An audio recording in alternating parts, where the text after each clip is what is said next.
اعوذ باللہ من الشیطان الرجیم بسم اللہ الرحمن الرحیم۔ ماہ رمضان المبارک میں گفتگو کا سلسلہ جاری ہے۔ آج کی رات یعنی 19 رمضان المبارک کی رات ایک عظیم رات ہے، اور جس کے بارے میں ائمہ معصومین علیہ السلام فرماتے ہیں کہ شب قدر ان 3 راتوں میں سے یعنی 19، 21 اور 23 رمضان المبارک کی ان 3 راتوں میں سے ایک رات ہے۔ یہی وہ رات ہے کہ جس رات میں سن 40 ہجری امیر المومنین علی علیہ السلام خلیفہ رسول کو مسجد کوفہ میں ابن ملجم نے اپنی زہر آلود تلوار سے مولا کے سر کو زخمی کیا تھا۔ یہ ابن ملجم خوارج کے گروہ میں سے تھا،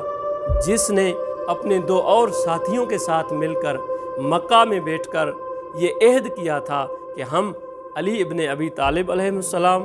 معاویہ ابن ابی سفیان اور عمر بن عاص، ان تینوں کو چونکہ یہ مسلمانوں میں اختلاف کا باعث ہیں، ان کو قتل کریں گے۔ اور یہ ابن ملجم وہاں سے چل کر کوفے آیا اور اس نے امیر المومنین کو تلوار سے ضرب لگائی۔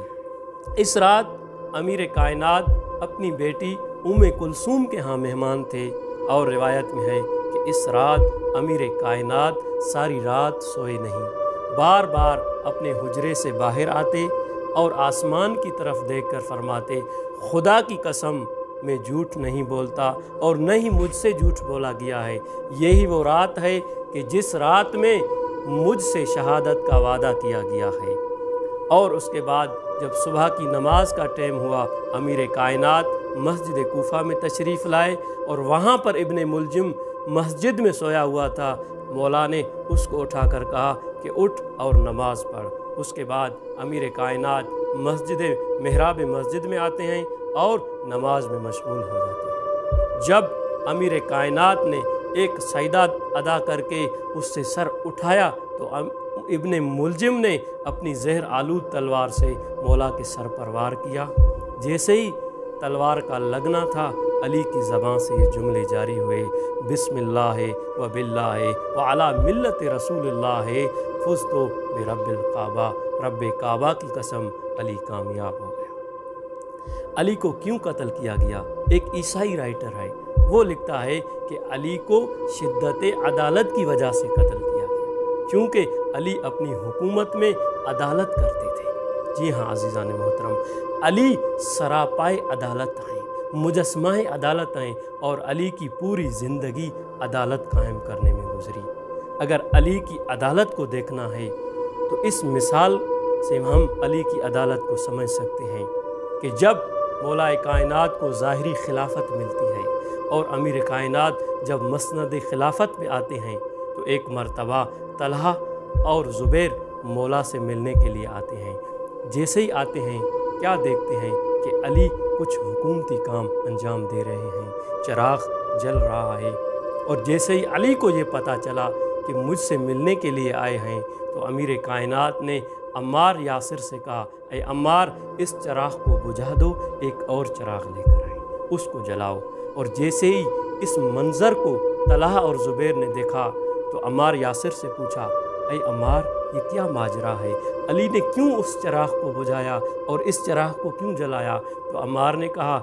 چونکہ علی پہلے حکومتی کام انجام دے رہے تھے اور وہ جو چراغ جل رہا تھا وہ بھی بیت المال کا تھا۔ اب چونکہ علی اس کام سے فارغ ہو گئے اور آپ سے ملاقات کرنا چاہتے ہیں، اور یہ علی کا اپنا ذاتی معاملہ ہے، تو علی یہ نہیں چاہتا کہ علی اپنی ذات کے لیے بیت المال سے خرچہ کرے۔ جی عزیزان محترم، وہ علی جو اپنی ذات کے لیے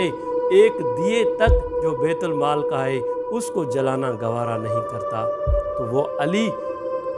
اپنی حکومت میں اپنی رعایا سے ہرگز کوئی ظلم نہیں کر سکتا، بلکہ اس کی پوری زندگی عدل پر قائم ہوگی۔ اور عزیزان محترم، یہی وجہ ہے کہ علی ایک حاکم وقت ہوتے بھی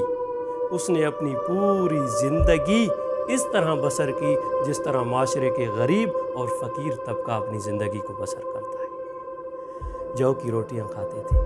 اور مولا کائنات کے لباس پر پیوند لگے ہوتے تھے، جوتیوں پہ پیوند لگے ہوتے تھے، اور یہی وجہ ہے